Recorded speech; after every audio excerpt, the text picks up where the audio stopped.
What happens to you when you die as a Christian? This is such an important subject because in the end, you're not going to live here forever.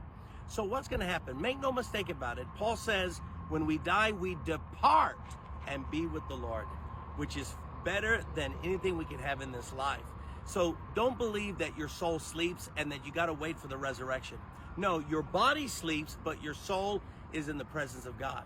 But you not only depart to be with Christ, and that alone is worth it, but you're going to be in his holy presence. So how are you going to handle the full presence of God? Here's what God's going to do.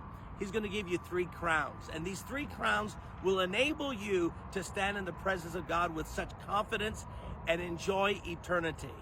The Apostle Paul mentions one of those crowns in James 1:12. Blessed is a man who perseveres under trial, because when he has stood the test, he will receive the crown of life that God has promised to those who love him. One of the first crowns that you're going to be given is a crown of life. Think about it. In fact, all the sadness, the greatest sadness we can ever experience in this world is death. When death happens, great sadness can come upon us.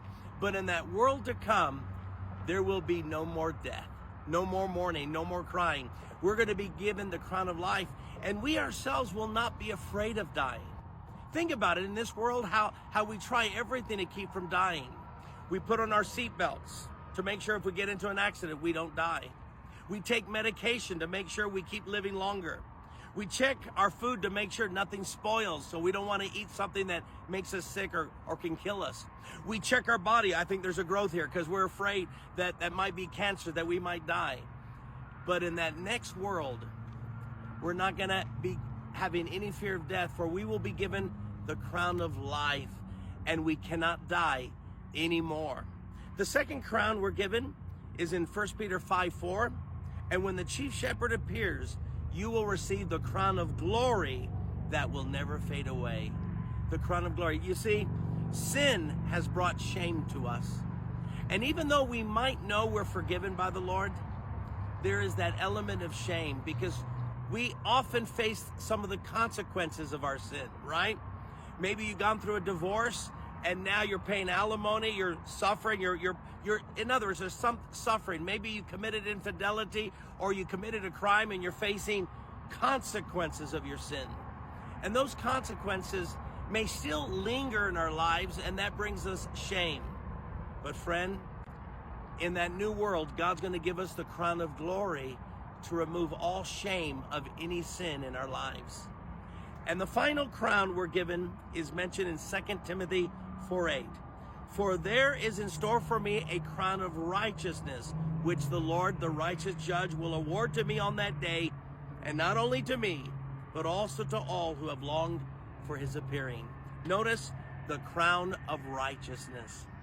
People often ask, well, are we not already the righteousness of God? Yes, and we are to put on the breastplate of righteousness. But a crown we do not put on, God puts on. And that crown of righteousness is different. You see, even though we're the righteousness of God, which means in God's sight, he has forgiven us. But the crown of righteousness means I cannot even sin anymore. Oh, I will still have my full free will, but I will not have a desire to sin. Sin is removed from our life for all of eternity. And it is that crown of righteousness that enables me to stand before Christ, who is purely righteous, because then I know I am one with him. For like him, I will not want to sin.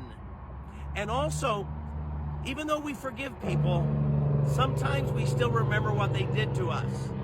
But in that crown of righteousness, we're not even going to remember what people did wrong to us, nor are we going to remember the wrong we ever did to them.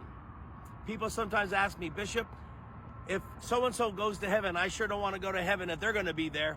Oh, no, you're only thinking that way because you don't have the crown of righteousness. But in that day, when you're given the crown of righteousness, you will have no bad feelings toward anyone that will be in heaven. You will have complete righteousness with no ability to sin. And those are the 3 crowns you will be given upon your death.